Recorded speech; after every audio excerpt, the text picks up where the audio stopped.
Welcome to strong dictation. Dictation 5 second बाद शुरू होगा। Ready start. केरल में एक हथिनी की जिस तरह दर्दनाक मौत हुई है, उससे न केवल कानून व्यवस्था बल्कि मानवीयता पर भी सवाल खड़े हो गए हैं। अब जब भारी विरोध और आलोचना के बाद इस मौत या हत्या के दोषियों की गिरफ्तारी शुरू हो गई है, तब हमें पशु क्रूरता निवारण की दिशा में हर पहल का स्वागत करना चाहिए। गांधी जी ने स्पष्ट इशारा किया था कि आपकी सभ्यता की परख इस बात से होगी कि आपने अपने पशुओं के साथ कैसा व्यवहार करते हैं। लेकिन पता यह लगा है कि फल में छिपाकर पशुओं को बारूद या पटाखे खिला देना कोई नई बात नहीं है।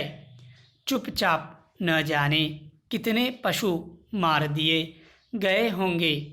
वह गर्भवती हथिनी भी बारूद वाला अनानास खाकर वहीं मारी जाती तो यह खबर देश दुनिया में सुर्खियां नहीं बनती। शायद अब तक ऐसा ही होता आया होगा, पर वर्षों से चल रहे इस अत्याचार का घड़ा शायद भर गया था। निर्दोष बेजुबानों की पीड़ा तब दूर तलक गई जब उस बुरी तरह घायल हथिनी ने 3 दिन पानी में खड़े होकर लगभग सत्याग्रह या विलाप किया। हथिनी अकेली नहीं थी, उसके पेट में शिशु था।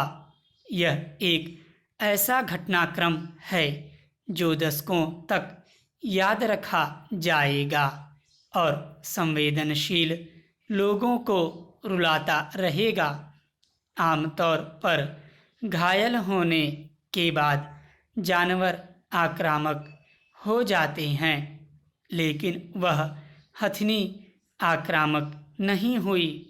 असहाय वेदना से बचने के लिए और शायद अपने गर्भ की चिंता में वह पानी की गोद में जाकर खड़ी हुई।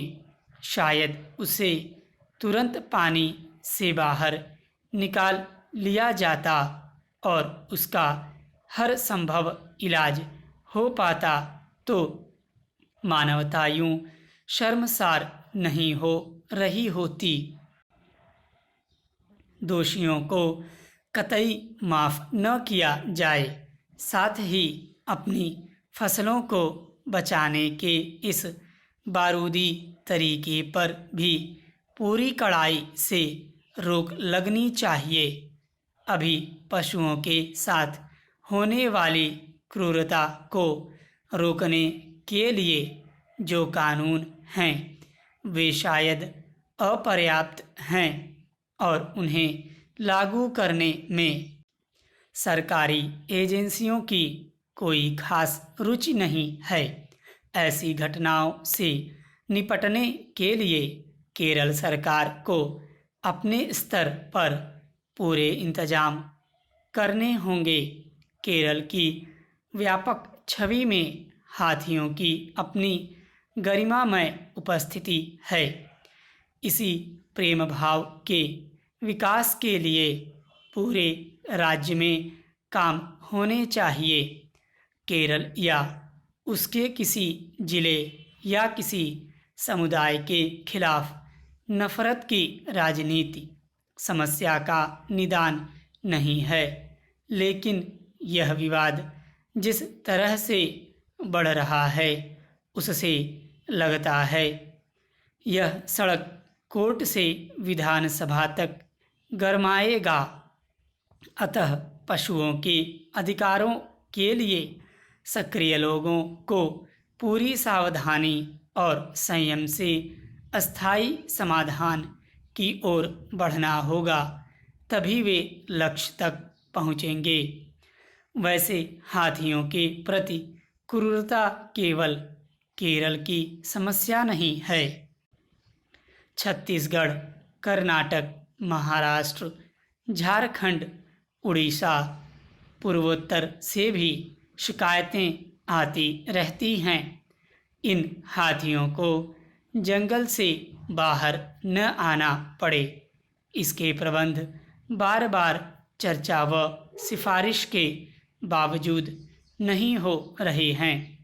कई बार चर्चा हुई है कि हाथियों के लिए जंगलों में फलदार पेड़ों के गलियारे होने चाहिए, ताकि उनकी ज़रूरत वहीं पूरी हो जाए। अब समय आ गया है जब हाथी ही नहीं, तमाम वन्य जीवों, पशुओं को तरह तरह से मारने की प्रवृत्ति पर अंकुश लगाना चाहिए। तभी अपार पीड़ा से लाचार उस हथिनी का जल सत्याग्रह सफल होगा और हम अपने हृदय में मानव होने का तार्किक गर्व सहेज सकेंगे। स्टॉप।